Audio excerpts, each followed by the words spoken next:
Good evening, everyone. We are live again with another topic of today. We are still on domestic violence, the root cause, and the way forward. And in today's program, we want to talk about domestic violence against kids and parents.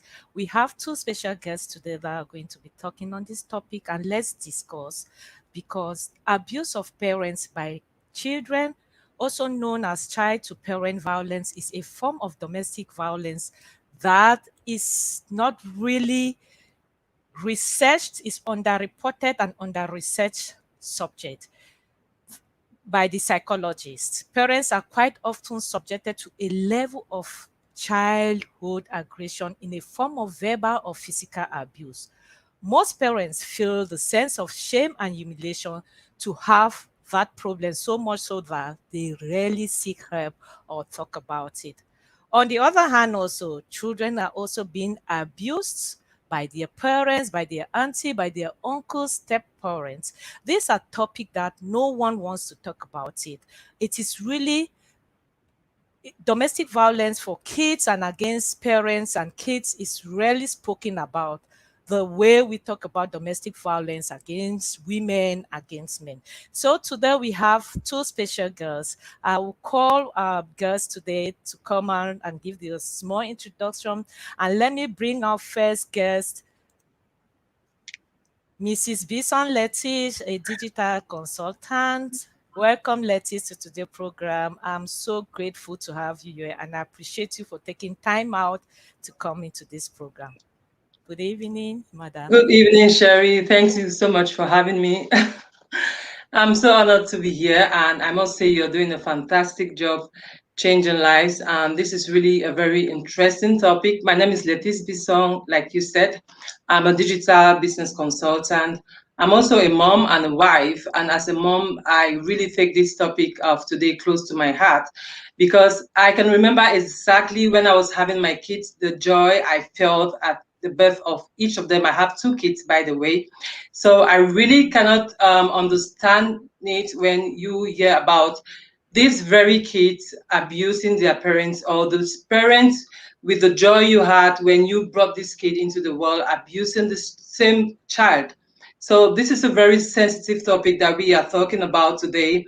And I know it's so easy for people to say, oh, it's happening over there, not here.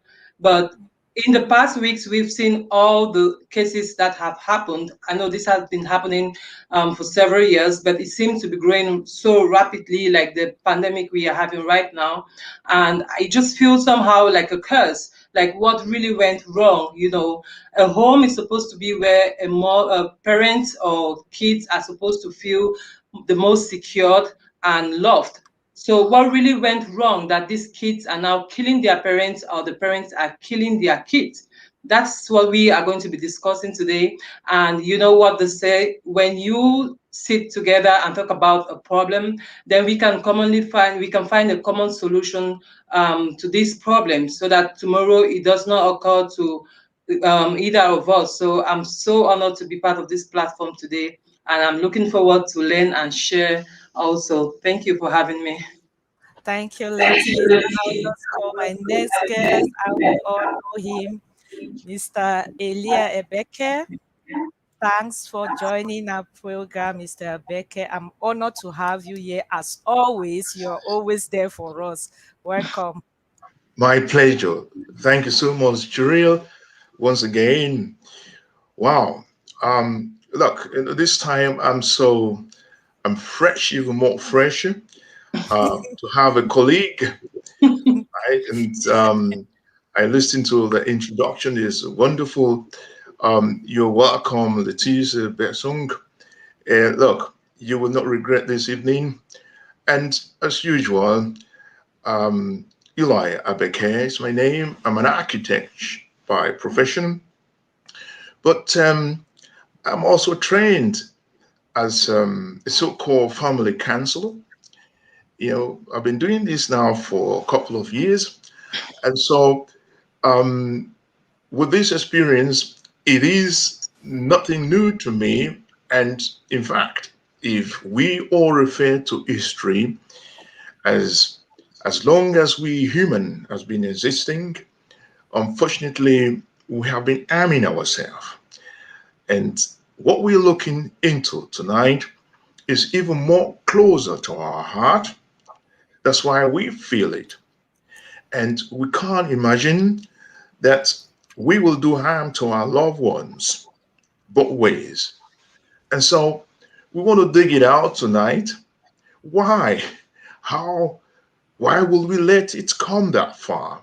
Especially we parents, right? And children, how come?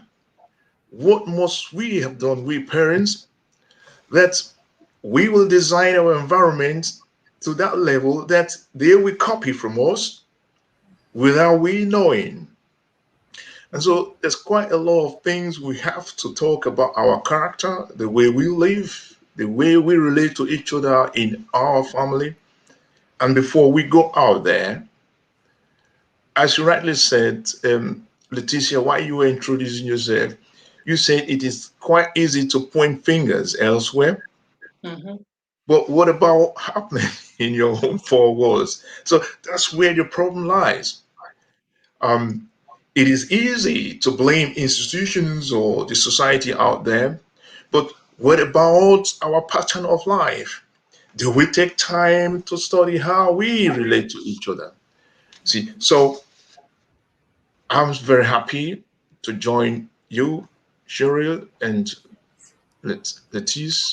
I'm so grateful to have both of you here. I think today is going to be very powerful. I think most of us will go out here having a lot of information to work with. I've observed that there is a notable silence around the life of our children, how they experience domestic violence.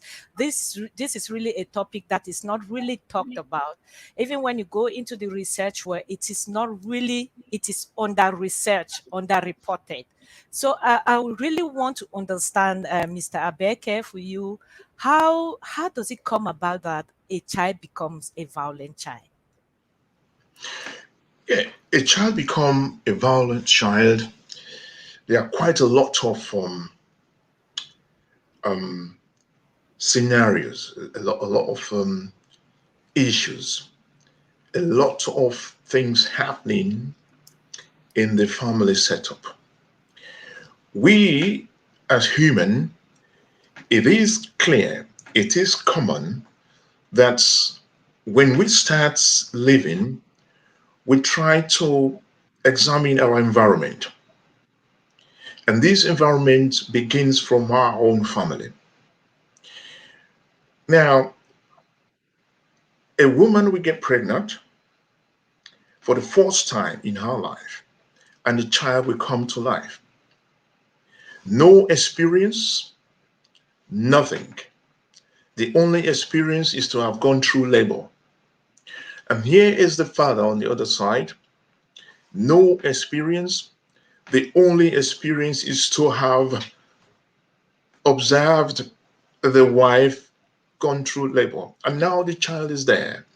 A totally a new situation for both. And now from there, we start managing, we start moving on.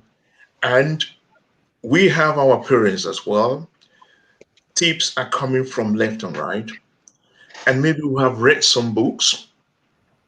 And the time we come, we will give our children into the kindergarten, the first step into the world, into the institutions out there.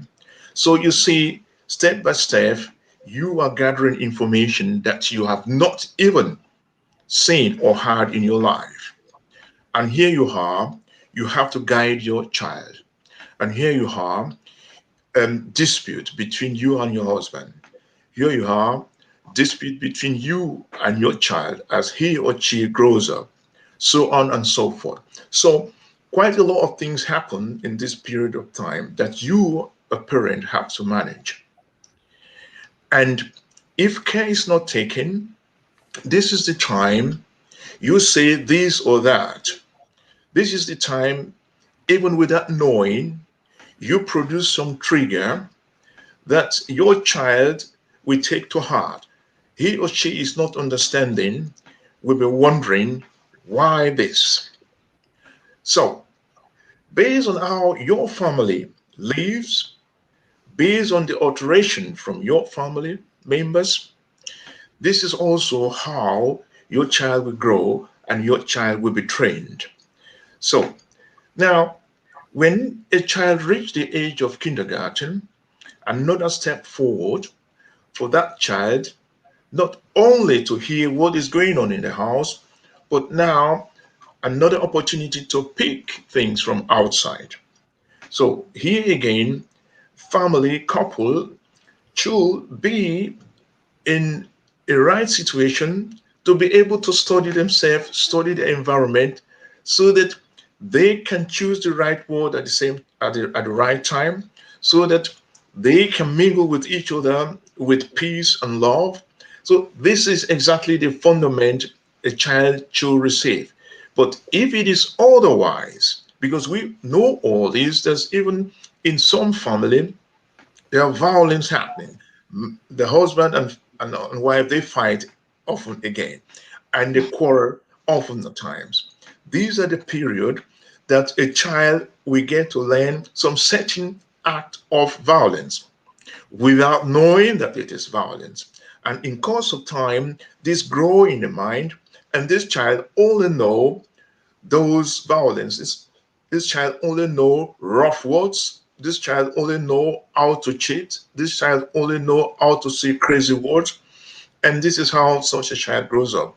And before you know it, the first step into this first violent act has happened. And by the way, parents can also inflict such violence in their children and they learn from it. So they grow up with violence and they don't know any other thing apart from violence. This is just a few lines into this big definition. Madam Bison, do you have anything to add on that? As a mom, I can imagine you giving birth to your beautiful kids and then suddenly they are against you.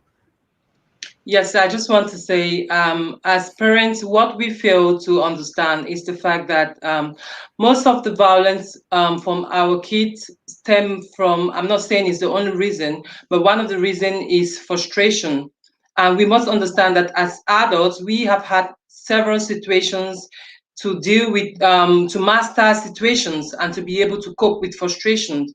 But imagine our young kids, they do not have this intellectual ability to deal with situations. So in most cases where they feel this frustration, they feel it's intolerable or they feel it overwhelming. So what happens then? You find these kids, they have to maybe burst out. So it's our duty as parents to understand our kids when they show the signs of frustration, and this can lead to violence as well if it is not care is not taken care of. So that's what I wanted to add. Just like thanks, Lettice. It's just like I don't know you if both of you noticed. Is it 2 weeks ago, 3 weeks ago, there was this issue in America where two boys shot their mothers dead. And you know, Mhm. those are the kind of things that we rarely hear of. And this, as Cameroonians and African, you know, at times, just like you said, Lettice, we used to say it is in that neighbor's place, forgetting our own home. And then in the most cases, when we hear about a child killing the mother or the father or the sister, and we ask, where is the person from? And then you say, Black America. Ah, it's normal. But now it's no more Black America. No, they are Cameroonians. So these are issues that it is coming home. It's not in that neighbor's place. It is in our home. So how do we really? You people have mentioned how a child can become violent from what they learn from home, from what the parents are teaching them. They are growing up with that. You said the way parents solve the situation at home can also give the same way a child, what we are telling the child is not what the child is taking. The child is looking at us, taking from our example. So in this case, I just want to ask you, Lettice, as a mother, let me say the child has already reached that stage that the child doesn't know how to express him or herself the right way, only maybe through hitting, shouting, crying. How can you deal with such a violent child? Okay, so kids need love. So that's the first thing we have to do. We have to show them love. We have to let them know it's okay to express themselves. We have to create the environment for these children to be able to express themselves. That is very important, because if a child doesn't feel confident to express his or himself, he is going to burst out and it can lead to violence. So it is very important that we create a conducive atmosphere at home, so that our kids can feel loved, and they can feel like they should really feel like they can be able to express themselves. That's very important. Another issue is we have to look at ourselves, just like what I mentioned before. Are you creating the environment for violence? What example are you showing your kids? We have to be a model, have a model appropriate behavior, because if the parents are violent, your kids are going to be violent as well. So you have to, gone are those days our teachers used to tell us, do what I say, not what I do. But when it comes to our kids, we have to do what we say. So you have to do the action so the kids can follow. So we have to be a good examples to our kids.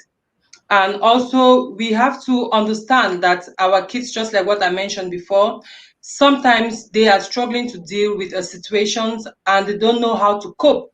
So the only way they can express themselves is through violence. So let them know that they can feel safe at home. Once a child feels safe at home, if you don't create the safe haven at home for your child, they are going to bottle up things and then it's going to just burst out one day. Another thing is we need to set boundaries. Set boundaries, put the rules, and do not set rules that you cannot enforce. Because we've seen parents who say, okay, if you don't do your assignment, I'm going to take your cell phone, for example. Let's assume this is a child who has a cell phone. I'm going to take your cell phone and then I'm going to take it for 1 week, for example, and the child comes, maybe the child doesn't do his or her assignment, and the parent, maybe after some days, the child comes, mommy, can I have my phone, please? Can I have, because you're soft-hearted, you feel like, okay, you can have your phone, but don't do this again. You know, if you say something, you should keep to your words, because children learn with boundaries. Without setting these boundaries and putting the rules, you are just paving the way for a bigger problem in the future. So you spoil the rod and you spare the rod and you spoil the child. If you put set boundaries, you should be able to set boundaries that you are able to enforce. Don't set difficult boundaries that you cannot enforce, and the child will just take you like a joke. Because if your child cannot respect you, then they are not going to be able to listen to what you say. So it's very important. And yes, when the child is violent, that's not the time for you as a parent to try to be the hero of the situation. Just be calm, be the bigger person you are as the parent. And I don't know, it could be a violent situation between you and the kid, then you have to back down. Let the child know this is not the right time for you people to have the conversation. And as soon as the child calms down, you can have the conversation. You can let the child know the consequences of his actions by setting the right examples. So doing these things is very important. That's what I want to say. Thank you very much, Mrs. Bisong. Mr. Ebeke, Yes. how can you explain this situation to how can one really deal as a father? How can you deal with a violent child? You have already mentioned some of the things that may cause a child to be violent. But then when you get to the stage where the child is already violent, how do we deal with a violent child then? Your own contribution. Yeah, yeah. Now, let's. I think we need to look at it this way: that um, a history of assaultive behavior is something fundamental. Yeah, you see. So, I mean, um, if we are human being, we are full. We're supposed to be full of empathy. Right? We need to know uh, what our neighbors is doing. How they're feeling. We should be in a position to go into them, right?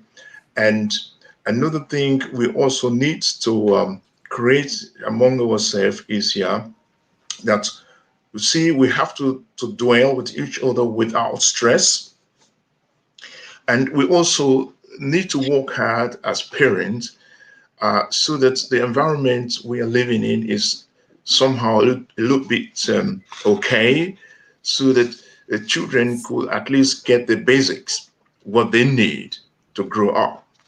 So um, now, if we as parents are not able to provide the basis for our children, it doesn't matter. We must not be millionaire or be the highest earner in our area. But then whatever we are earning, we should be able to manage it uh, so as to be able to care for our children.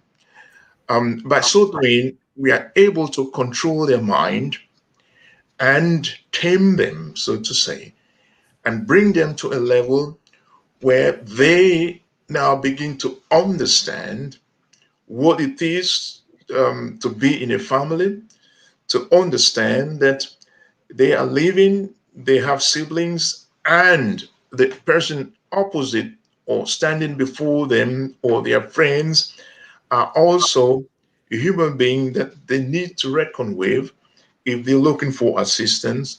So this is human. We need to create love in our environment, and by the time they reach the age of going to kindergarten, the same thing, which also look for a kindergarten that is capable, that there are teachers there who are able to teach them manners and things like that, to teach them the right behavior, the right language. Now, for those of us who are from totally different culture, it might be a little bit um, difficult for us to come up the incentives, to be able to search or find out the best kindergarten for our children. All right, but don't be afraid. You can get this advice. You can go to Beratungsstelle, to counseling center, or to go to the offices and ask them, or let them know who you are, and let them know your mentality, and let them know what culture you're coming from. They are there to assist you. Their advice in social matters. We have experts in this area, right? And these are also migrants who have been living here in this country for a long time. So they create awareness, right? So Yeah. all these contacts we also need, because when we as migrants, we leave our so-called comfort zone, that means the culture we are used to, coming to a different culture, the challenges will even make us change. All right. If you're supposed to be somebody who is now quiet and gentle, the society can change you. All right. So, and this is where you also find yourself in a big problem. You become very impatient. If your child is asking you a question, you don't have time, so on and so forth. So there are quite a lot of things we need to check within us, and to keep this balance is as I said, you will really need to check your environment where you're living. If you're working, what type of work you're doing, so that you can also have time for your children, for your family. And you, your husband, your wife, you need to come into dialogue again and again, because every day, if you go out there, you meet different things. And these are all the challenges actually you take home. And if you don't manage them well, yes, not knowing, you will be transforming negativity in the direction of your children. And yeah, children, they are very good, they are very smart in picking something that is easy for them, right? And these easy things are where they find loopholes in your alterations, where they find loopholes in your way of managing them, of taking care of them, right? Because they're going to compare out there, right? If they are not getting their freedom the way they were taught in the school, yeah, Leticia, you mentioned that point, freedom. Yeah, the way they are taught in the school, and you at home, you're managing things very differently, and so yeah, within a short time you're going to clash. So that's why it is also very important Also, to look in the environment your child is growing up, namely in the kindergarten, in the school, you have to be in contact with all these institutions so that you can always go before your child to pick all this information, and then you will filter it at home and chip it in. So by so doing, you will be able to catch the attention or the mind of your child, and you will go side by side. I think this is, yeah, this is a big way to control violence. Let's just take this opportunity now to thank Fritz is here, Eno is here, Mary DiCaro. Thanks for always being there, Mary. Duchess Maureen is there. Great topic. Eno is saying that some kid learns violence from their friends, though the parents are very gentle with them. So this is really true. Just like you mentioned, we should filter where we are sending the kid. We should be attentive to where we are sending this kid from kindergarten to school to their friends. And then Mary said parents are harder nowadays.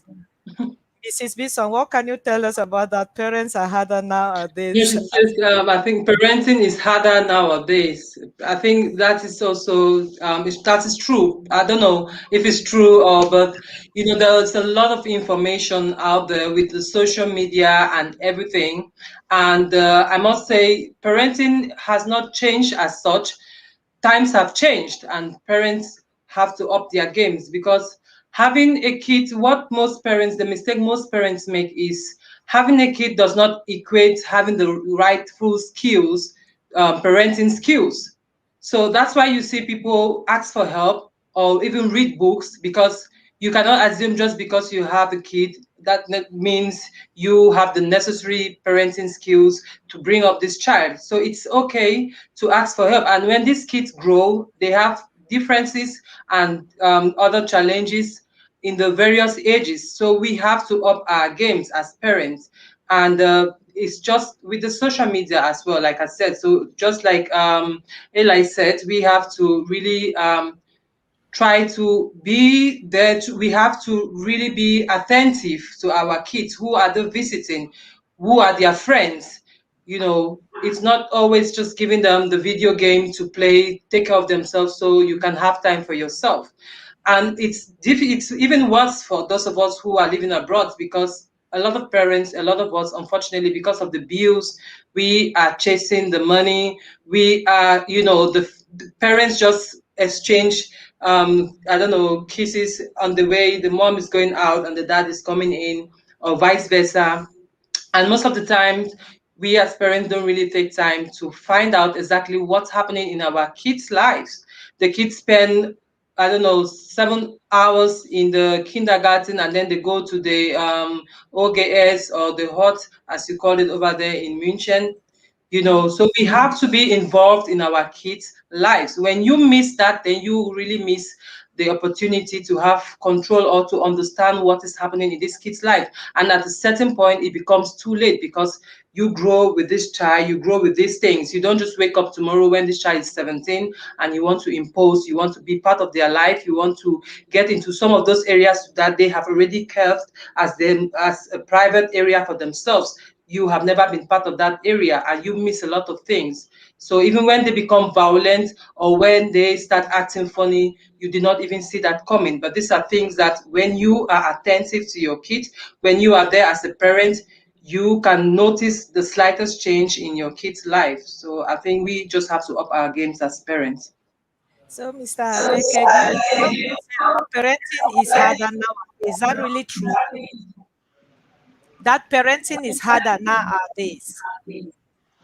Yeah, you see, parenting is a tough challenge these days.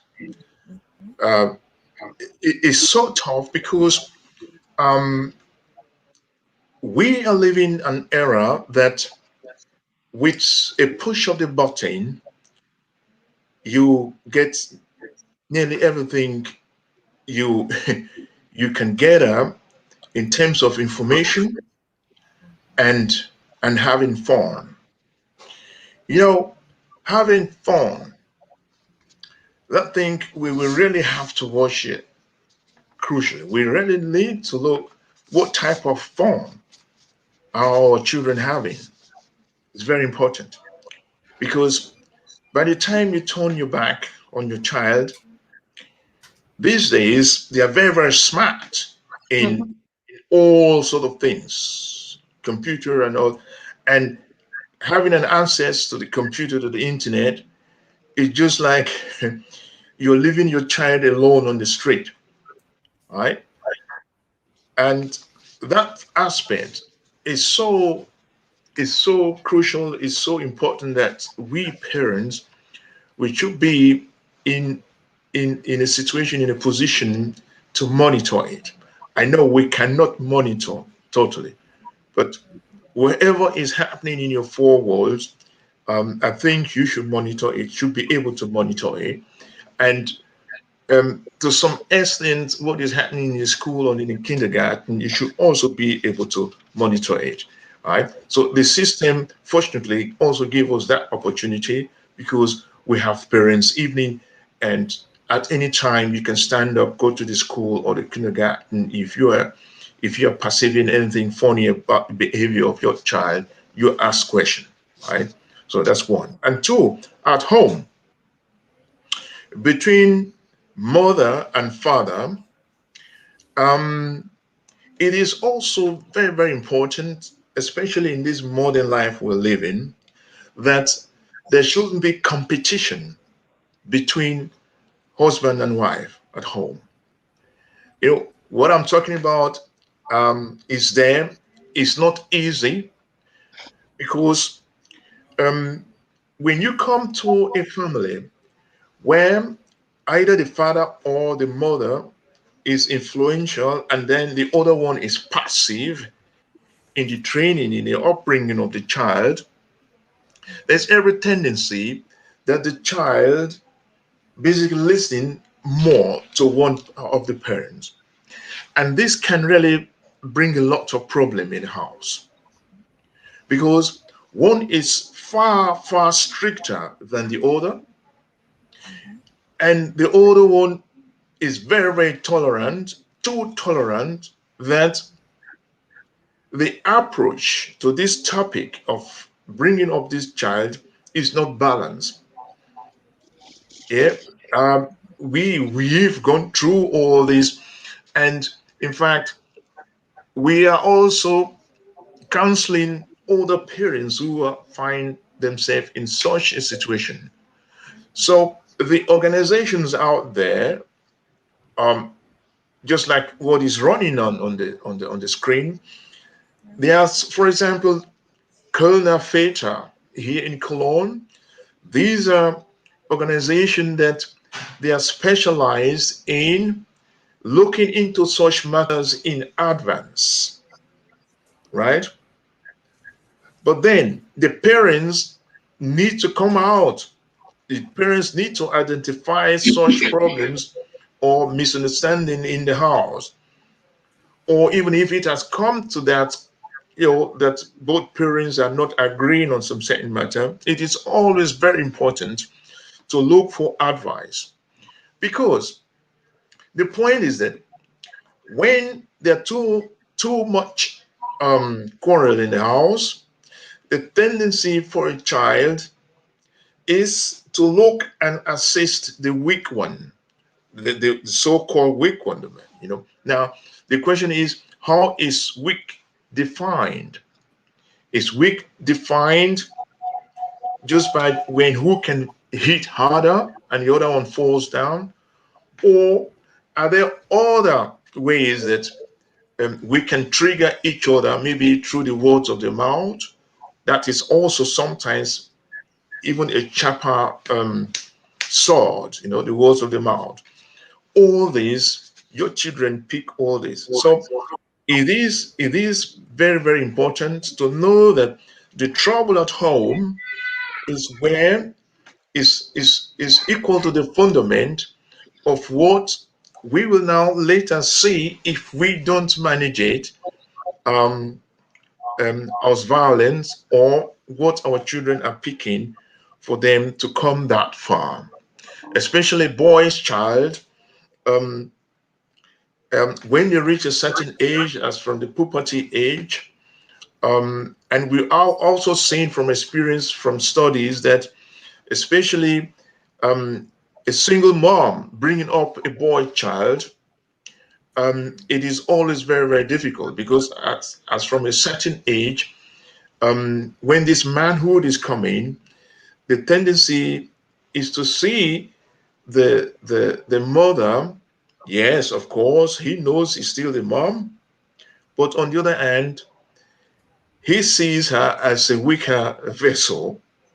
And so, when the time comes, there's this tendency of wanting to ride on her. All this we've also seen, and but then the balance, what we say is that a father should also be there. But what can we do if a father is not there? Then we should also see that yes, a mom can also bring up a boy child to be a responsible person in the society. But then when matters comes up, when argument comes up in the house, if she is not able to solve some certain questions, where does she go to? So in such a case, it is very, very important that such a mom or such a family will seek advice from professional hand on time. So in this case now, I'll just like Mary DiCaro wrote again, yeah, a child can get wrong company. For example, it depends on the friends you're hanging out, you get drugs, you get drinking, smoking, cigarette. That is what Caro is saying to us now. So when this happens, when your child is exposed to such environment, not from home, it is influence from outside. How do we help such a child when the child is exposed to this violent way of living? How can, as a parent back home, help a child? Mr. Becker? Yes. Now this is very, very difficult. Thank you very much, De Caro. It is. You see, now these are things happening outside your four walls. So now, what we do here is what we call a systematic monitoring. Now, this is a child who goes to school. You know when he leaves the home and go to school, and you know when he closes the school, and you know when he's supposed to be at home. One. And two, the contact to the teachers and the contact to the social teachers in the school, because every school has a social teacher apart from your the normal teacher. And third, a conversation, a dialogue with your own child, becoming a friend of your own child. You really need to invest time, if need be, money or any other tactic to become the best friend of your child. Why? Because you always need information from your child.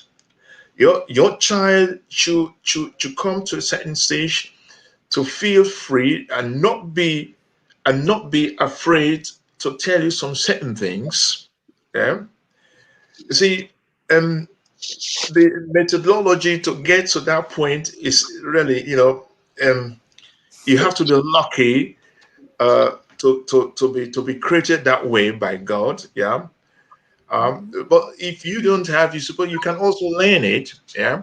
How to go about it. So what I want to bring out here is that come into dialogue with the child, so that you can win his or her mind to be able to discourse some certain secrets with you. One and two, and then third, those drugs, drinking out there.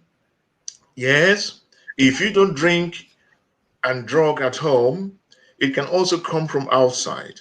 So that means you also need to know his friends, right? And even sometimes his friends' friends, and then sometimes the families of his friends' friends. So this circle, you will try as much as possible to go a little bit deeper into it. So this is how you will get to know thereabout what is this circumference where he moves himself. And so through dialogue, one can get closer.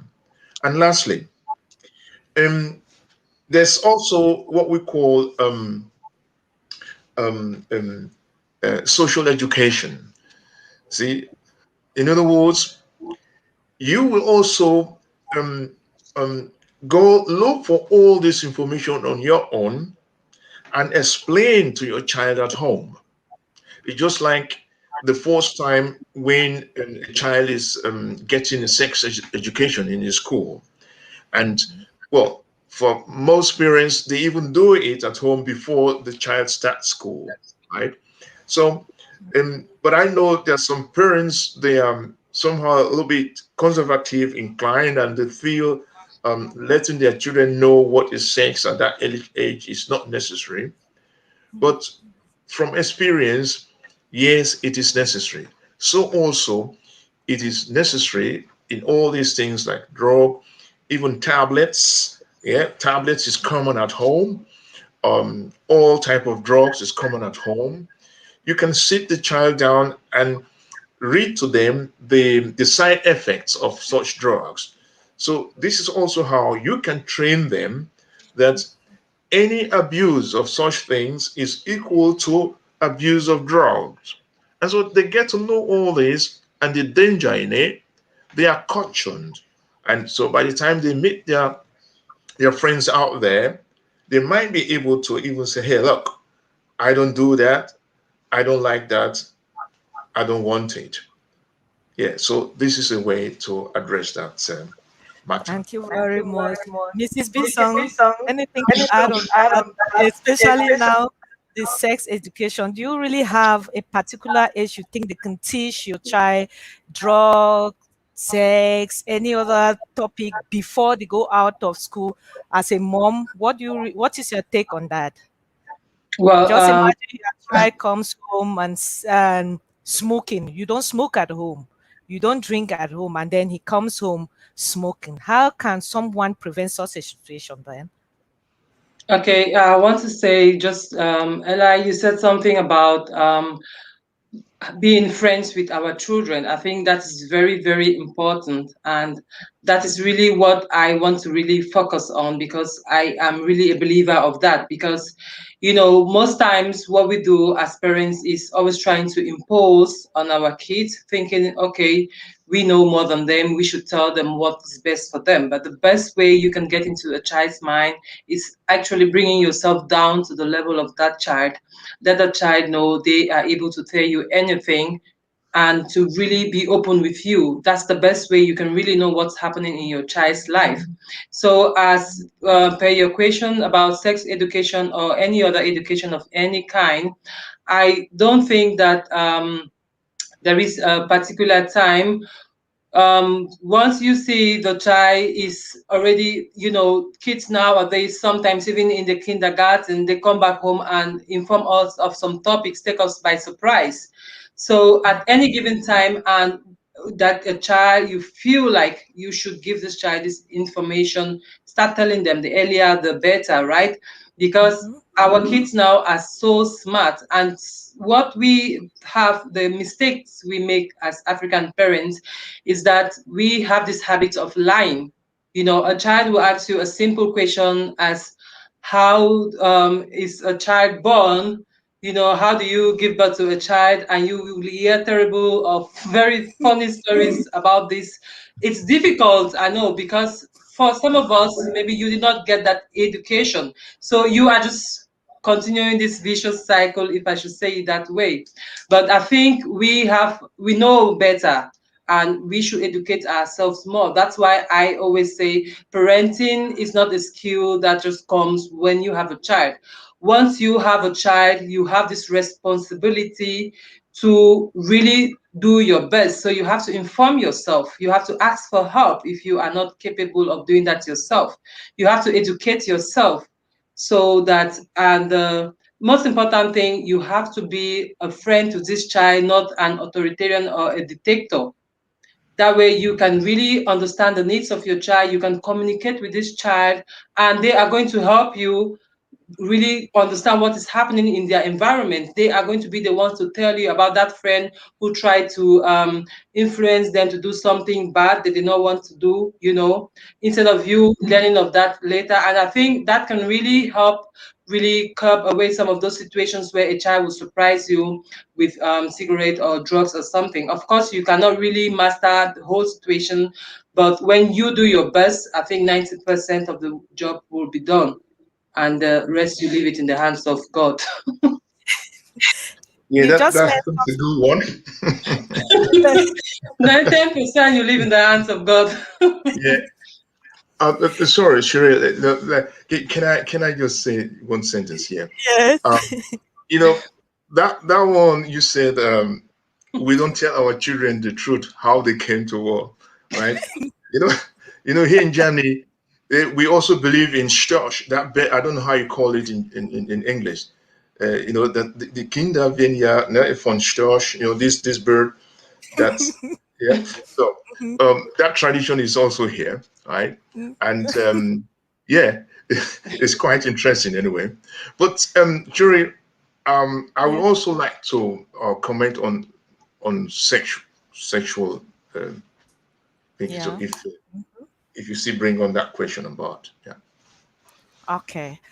That just Letty said something. You said that we should be our kids' best friend. And then you went further to explain that it is not easy because we're not brought up that way. And I'm saying you cannot give what you did not receive. The truth is that most of us were not brought up to be friends with your parents. You later on mentioned that we should up our game. We should come up because the world is changing. We, our parents, should involve. Do you have any tip that you can give us as parents? Because really, if you really look at it, the kids here, especially in Europe, are really taking a lot. If you know how what some kids to receive in their home, from insult, verbal abuse to physical abuse, and they go out again, they still get racism, um, insult from their friends.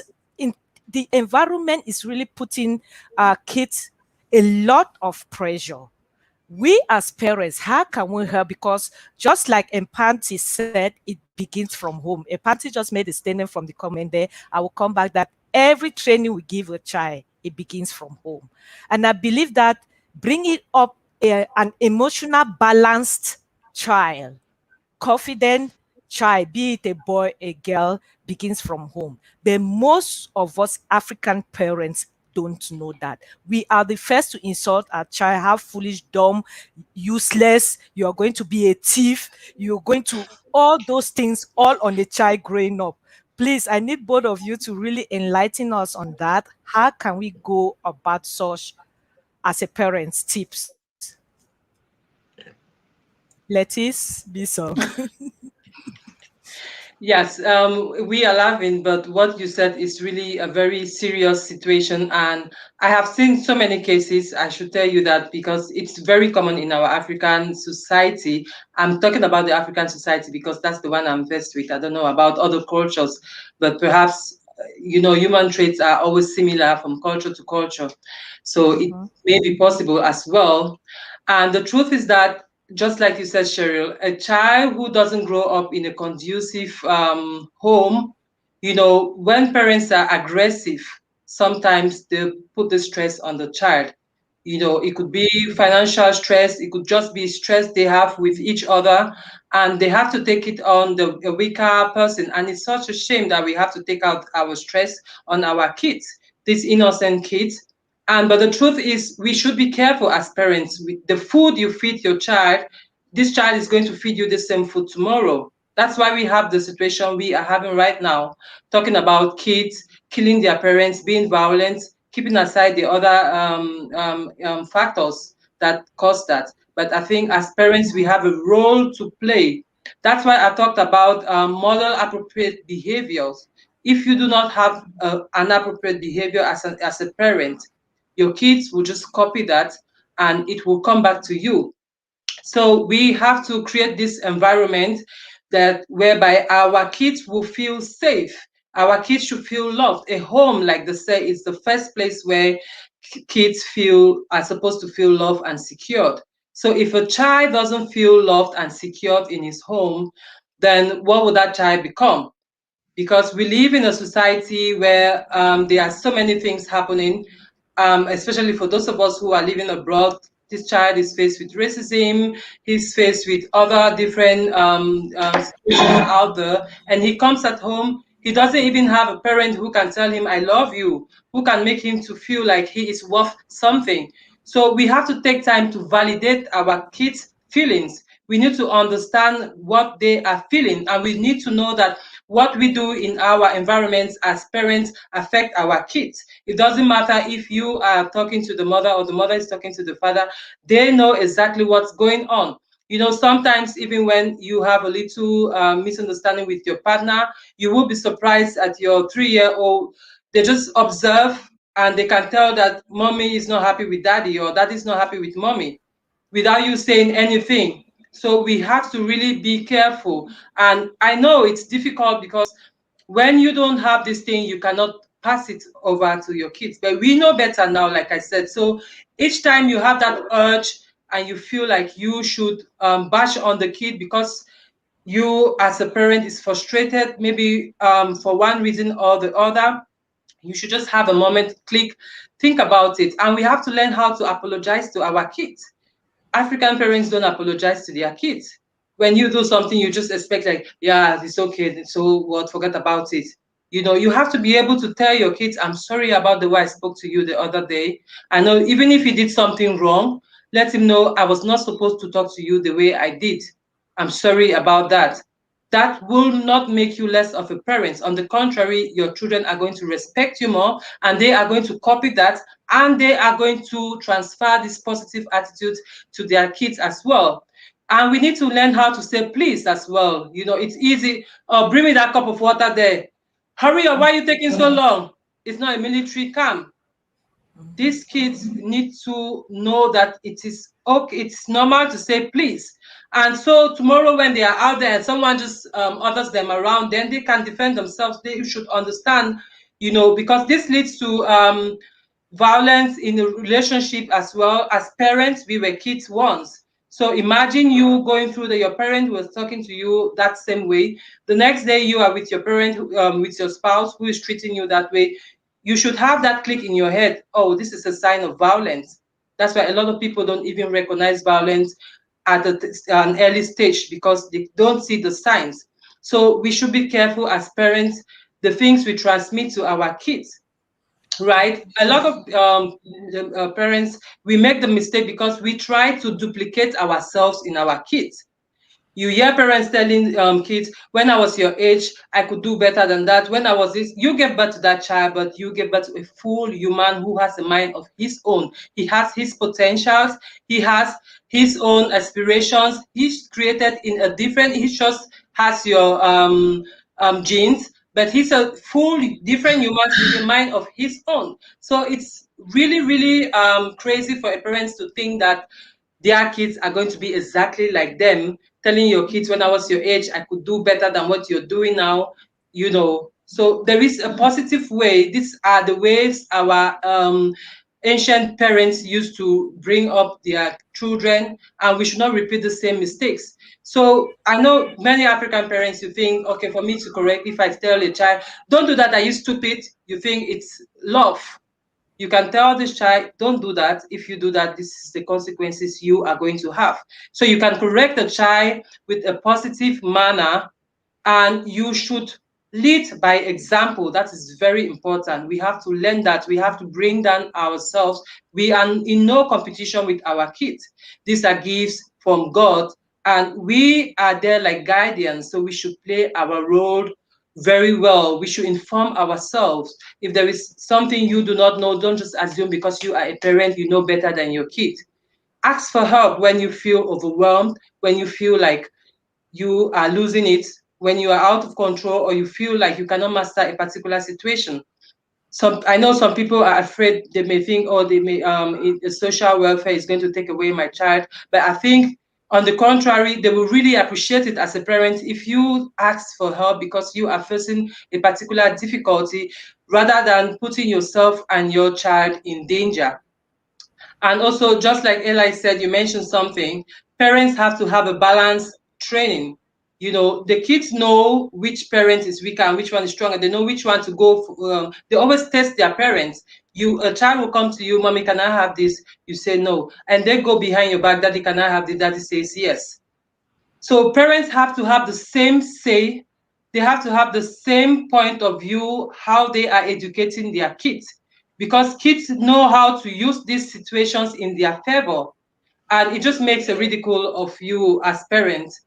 You know, when you think you're doing your best and you hear you're saying something, the mother is saying something to a child, and the father interrupts, you know, telling the mother, like, just cut her authority short, making the mother ridicules the mother in front of the child, or the other way around.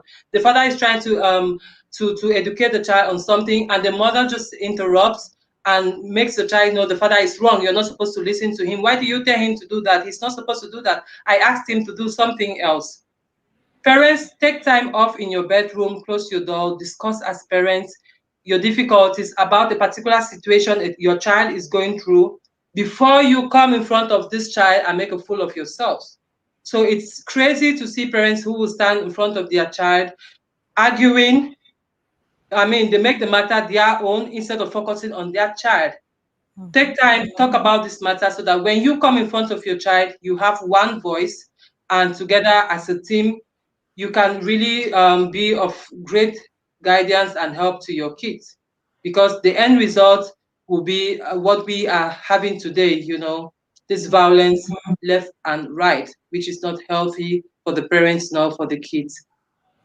Okay, thank you, Mrs. B. So, Mr. Becker, is there anything you can add on that? We'll be running out of time very soon. Yes, we also, that's wonderful. You know, the explanation. But I just want to add this aspect of sex. We have something what we call the sexual identity conflicts. Um, you know, according to experts, it happens much with boys, childs. You know, this is what it has been said out there. But from experience, I think it affects both sex um, the same level, right? So now, reaching that age where a child or a boy child or a girl is developing that interest, um, then this is now the time they become bulky in mind. That means they just feel they are now grown, right? So um, it is a very, very difficult time because, especially the boy child, he feels very, very fast a man. And sometimes you will even see him the way he will be talking to the mom. You know, especially those boys who are fast grown and, as from the age of 14, 15. All right. So, and at that point of a time, it is proper that both parents have to look at it squarely, especially the father. So we want to arrest a situation that we can always bring in humanity.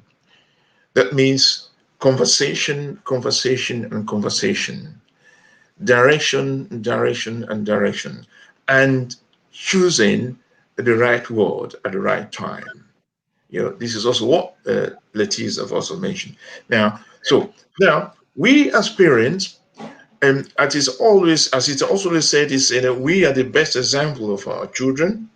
But if we are not trained in mind, if we are not even using the infrastructure in our environment that we have found, because there are quite a lot of things that have been prepared, to take care of the family, in Germany or in Europe. Back in Africa, quite a lot of things are done, traditionally. Um, you know, the parents we explained to you how this was done in the past, but forgetting that the time we're living in is different, right? So how do we get all that managed? we can refine our mind by um, by living by example in the sense that how much can we copy from the environment we find ourselves, and how much can we bring all those from our culture so that we can merge. Basically, we should be better off as migrants. Oh, by the way, um, are we even migrants now at this age? Because most of us will be living here for over 20, 25, going to 30 years, right? So now, but if we've been adapted to a certain culture, it's always difficult to change totally. But our children who were born and brought up here, um, we will also need to listen to them. And now the other way around, um, children abusing their parents. That is something very, very difficult to deal with in this society. From my observation, um, African children born here, after a while, especially when they attain the age of 15, 16, and all that, um, somehow are passive. It's just a little feeling I'm having in my mind that they don't even give a damn. Most of them, they don't respect their parents. Sometimes I just have the feeling because they are African parents, right? Because the way they will talk to their parents sometimes is really disgusting, right? And there's quite a lot of comparison, right? And they wouldn't even want to take you with them if they are their friends, right? I know for a child that's something basic somehow, right? But my observation with African youths, boys and girls, they choose not to um, look at their parents as something, as somebody in their life that is very important, right? Um, you see, it's a very sad episode because getting to know how we are going on in this society, it will be proper for that bond, right? Especially those of them who grow up here, they are used to society, they know everything, the techniques, how to go. So they should be the ambassador of their parents out there, and so that things will work out very fine. And so if we are talking about the characteristics of children who have this tendency of killing, because this is our subject of killing the parents. Um, it is not only from the parents, right? It is also the experience these children have gotten in course of time, right?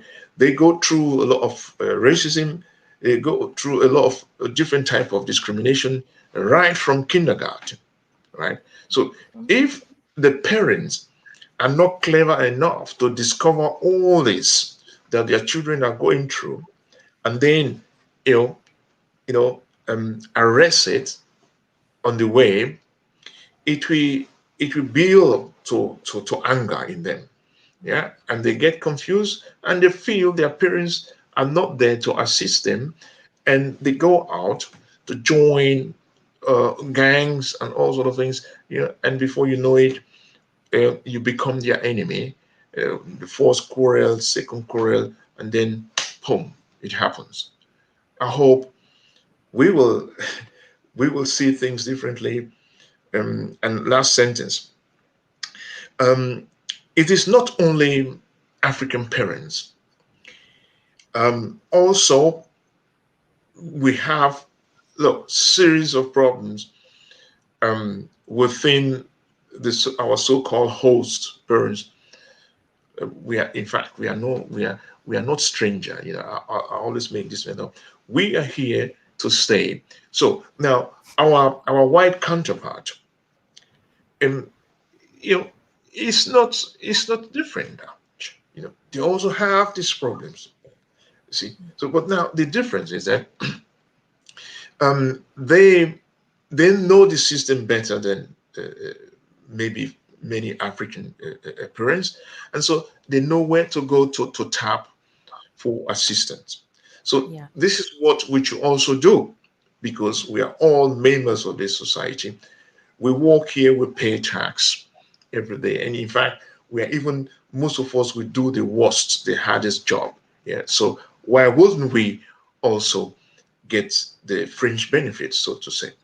And so this is also where I always advise that um, African parents, you have to sum up courage. If you have domestic problem and you feel you don't want to tap your fellow African neighbor because you are ashamed, please go out there and fetch. Yeah. So this is why we are we are letting all these organizations run, like Kölner Väter or Eltern Netzwerk, Parents Network. These are organizations that you can go to if you don't want to come to me or to Leticia. Go to them, right, and ask your questions. You'll be told what it is needed, because we are all living here. We cannot import our tradition to come and function here. It will never. Mhm. And I have a question here. I have a question. What can you tell to parents who support their children for doing the wrong things, thinking they are showing them love, but yet the children later tend to be against them? Lettice, what Can can I? you say about that before? Yes, I think that is a very common issue that we have. I mean, parents know very well, most parents do that. They know very well, I don't know, that when a particular situation that their child is wrong, and they tend to cover up for this child instead of letting that child be responsible for his own behavior. And just like she said, the result is already obvious. This child is going to turn around against you tomorrow. So I don't know if this is just something that we just have to be conscious of. This is no love. It's just what they say, spare the rod and spoil the child. You should be able to correct your child in a loving manner, like I said. It doesn't matter if that child doesn't like it, just be consistent. He's going to understand tomorrow, because if you spare him, then it's going to come back to you tomorrow. So it's as easy as that. Okay, Yeah, Mr. we have series of examples like that. You can't imagine that such manners, this question we are addressing now, Mhm. um, even begins in the kindergarten, right? Now, Mhm. just a typical example, all right? At the beginning, when I was introducing myself, I said, I'm also, apart from the fact I'm an architect, I'm trained as a family a trainer. Um, and so you can imagine a situation, a teacher in kindergarten will report to a mom, right, and say, look, we are observing that and that and that behavior, yeah, in your child. Mhm. And your child is looking very aggressive. Your child, the other day, had done that and that. And by the way, this he does again and again. And now the reaction of such a parent will say, no, my child not. They even go to that extent to tell the teachers, not just the teacher in the group, yeah, in the group where the child is, but the director of the kindergarten. Yeah, Mhm. the parents will tell them, no, you are lying. You are a liar. My child is not like that. Mhm. You see, so now how can you train your child? I mean, you brought your child to a school. A school is an institution for your child to learn and be corrected. And these are trained personnel and telling you what they have observed from it. And instead of you to take this and say thank you, all right? And if this happen again, is the time for you to approach the school and say, hey, look, what you told me the other time is that, and please, can we work on it? Yeah. So these are how children are being trained to become bully children, yeah, who now later bully other children. And then the news will come home, and yet the parents, they will deny it, so on and so forth. So this will not help us. And parents actually, they know that they are creating problem for themselves. Yeah. So now again, um, such parents, we should, if they come out, that would be the best, right? But unfortunately, they don't. But you can do some calculation already that before that child will reach the age of 6 or 8, then there is going to be some problem. And if you look at it clearly, the Jugendamt will visit this home whether they like it or not, because this child, is going to Also, show his character, and this mhm. is where we have problem. So we need to be enlightened, and the resources out there, we should make use of them. So African parents who doesn't know how to go about this, you can take your time, go into internet and and research. Or if you have problems, just go into internet and say, how do I fetch water, right? So internet will give you answers. And the answers in the sense that it will direct you where to go. This is very, very simple. Thanks. I think we're just going to take this last question from Madame Batemona Abeke. The question is, if mom and dad disagree in the bedroom only, when will the child know that their parents also disagree? Let's please can you take it on that before we get to Mr. Abeke? Well, I don't know if she's referring to what I said about, or it's just a neutral question, because I Mm-hmm, talked about parents talking about disagreement in their bedroom rather mm-hmm, than escalating in front of their kids. Well, mm-hmm, I was referring to disagreement as concerning the child upbringing, because you have parents who conflict themselves in front of kids sometimes when a child does something wrong, and instead of focusing on that thing, they start arguing whose point of view is better, or whose instructions should the child follow. Well, concerning disagreement, I don't know, parents can disagree in their bedroom. Like I said, it's fine. It's not a way of hiding or trying to show their kids that they don't disagree. Parents, mm-hmm, sometimes this disagreement, how do I say it? You cannot really tell when a disagreement can come, right? So your kids can just be there and you guys can disagree about something, but there is no need for you to be violent in front of the child. That's what I'm saying. And it's all about working on it. So if you are violent parents, imagine the kind of violence of fighting in front of your kids. That's not called for. So you should just try to get a grip of the situation and then talk about things later.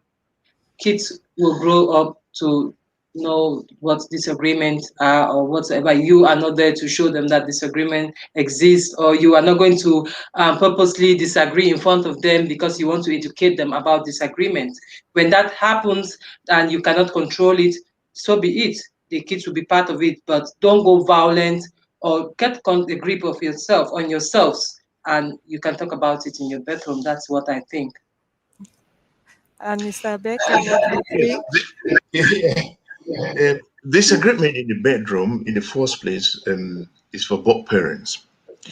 Now, the sub question is, how can the how can a child now get to know that the parents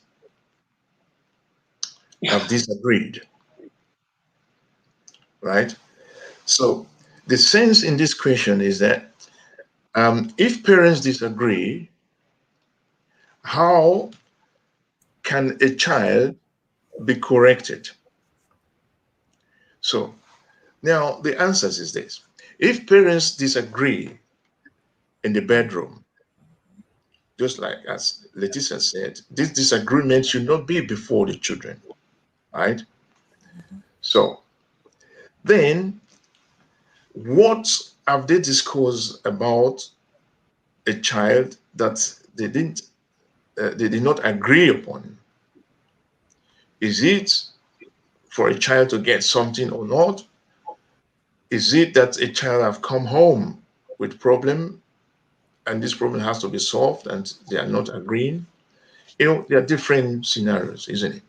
So the way I will solve such a question is that when parents disagree in the bedroom, then that means they are not agreeing on this subject, how to answer it before the child.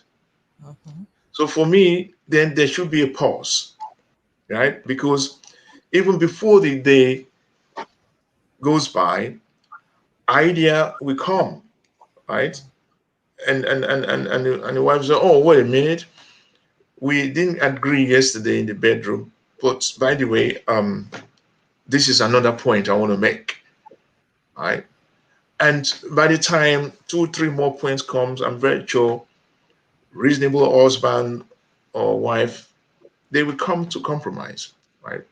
So the most important things, actually, just as Leticia said, is not to quarrel before the children. And even if we are angry about some certain things, maybe even the child is uh, is not wanting to go to bed in the night, or having difficulties to wake up in the morning, and parents are really tensed and have to leave, right? Things like this bring quarrel nearly every day. So um, we, sometimes I would just grab the boy, I would pull him and say, "Hey, let's go now. It's enough."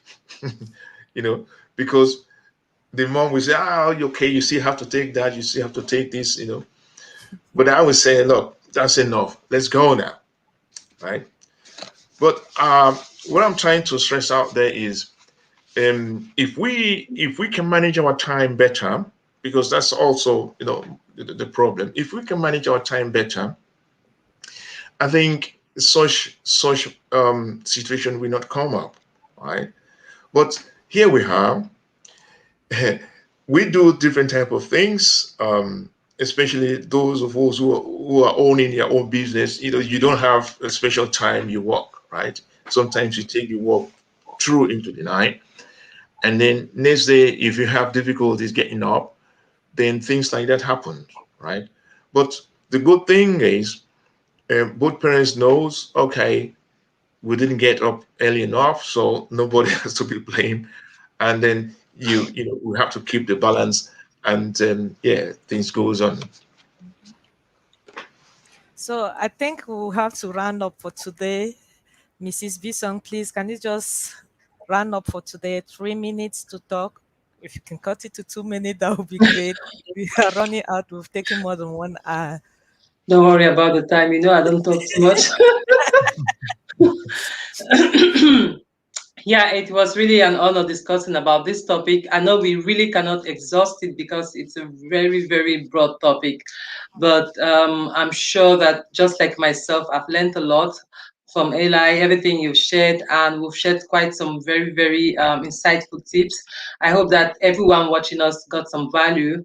And the most important thing, like I always say, a home is supposed to be a place of love, where the parents and the kids are supposed to be secured and be there for one another. So I know there are circumstances, stress factors, things happening that we have to cope with, that sometimes we don't even realize that these things have gotten into us, and then things start falling apart. You start seeing parents getting aggressive, And then the kids also the now create an atmosphere where the kids are not very comfortable, and the kids also pick these signals up. The kids also have their own stress at school, at home as well. Things are not functioning like they should, and everyone is stressed up, and the result will be chaos, right? So we just have to do our best as parents because we know better than these kids. Let's inform ourselves. Let's ask for help if we are facing difficulties. Let's not just assume that we know our kids so well and we can just impose things on them. Let's try to stop trying to duplicate ourselves in our kids. These are humans with the minds of their own. We are just their guardians, and we should do our job very well with love. And very important, we should try as couple, as parents, to have the same say so that we can really show an example to our kids. Because once the home is happy, the kids can feel that, and it will really have a positive impact on them. So for the things we cannot control, like I always say, the 10%, we leave that in the hands of God, but we have so much work to do. Let's get to work. The times are very difficult now with the social media and everything. Our kids are so exposed. We cannot control all these things, but let's just make sure at home where they are, we can really provide them all the basic necessities that they need to grow up as great humans. Tomorrow they will be husbands and wives, and they can just continue transmitting this positive love and whatsoever. So that's what I have to say. Thank you so much, Mr. Neke. Yes. Just wonderful talk Um, for us. Thank you very much, Cheryl. Really, you're a wonderful host. Oh, I thank you. enjoyed every bit. And look, I'm so happy that Letice is there today. I enjoyed every bit of your comments and experience. Thank you very much. As a mom, this is a um, um, good again song, right? Sorry. Balance. Mhm. Yeah, good balance. And yes, you see, the topic today, um, as far as I know, as we human, as far as we are existing, it will still follow us. But we are here to look, to discourse, and share views and let people out there have some ideas. And also from the comments we'll be getting, it's wonderful. This shows that people are really serious about this topic. Mhm. And so from now onward, we are talking of orientation, right? Yeah. Now, for us Africans, I think we we are really blessed because um, we bring our system, our culture, and we also met a culture here. If we can bring it together and we refine it, I think we should even be the best citizens, right? Because from this experience that we will first share in our family and then later bring it out to the public, to the society we find ourselves, it is very, very enriching for the society. And we should be clear that Germany or Europe, they are gaining a lot from us. They are gaining a lot. You can't believe it. It's not just uh, the work we do to earn money and then we spend this money again. Rather, our experience, our mentality, the way we do our things, right? I know what I'm talking about, yeah, because these comments comes, right? So you see, we are wonderful people, right? Forget about racism or what's it called colonial era that we've gone through. Yeah, it is there, and we're still going to push on to fight against it. That's clear. But we also need to use this chance and the opportunity, yeah, we have been given here. The sky should be a limit in our senses. You are able, I am able. If we can put our ableness together, we can build a strong African community that we give services. I mean, we've been doing it already. So um, we shouldn't fight each other. And we always pray that our family will be taking a level higher. And how do we come about that? It is by listening to the small ones among us because they are the future. If we can listen to them, we will be encouraged by them. They will give us even more senses. And as we get their senses, we will be refreshed. And so we will be able to keep balance within our family. And if we bring it forward to the offices, to the different government department, they will also see it. And then as time goes on, the marginalization um, of our group of people will be low. And so it is clear that we need to believe in ourselves. I just want to thank you both. This was amazing. I really am so grateful. I've taken a lot of information. Thank you, Mrs. Bison Lettis. Thank you, Mr. Ebeke Elia. And I'm sure we're going to see ourselves again in 2 weeks' time because this topic is not a topic that we can finish it in one day. So we are going to see ourselves again in 2 weeks' time. Thanks for coming. Bye for now. Hello, my viewers. We have come to the end of this program, and the truth is that there is no simple answer that will help explain why some parents or kids abuses why some kid abuses their parents or why some parents abuses their children. We have so many factors that contribute together to make a child abuse a father, a mother, auntie or uncle, or the other way around. This is a complex and interwoven issue that we are going to be discussing about it from time and again because it's not easy. It is not easy to detect and understand what abuse is all about. See you guys again in the next 2 weeks for another domestic violence, the root cause of it, and the way forward. Thanks for joining, and thank you all for coming.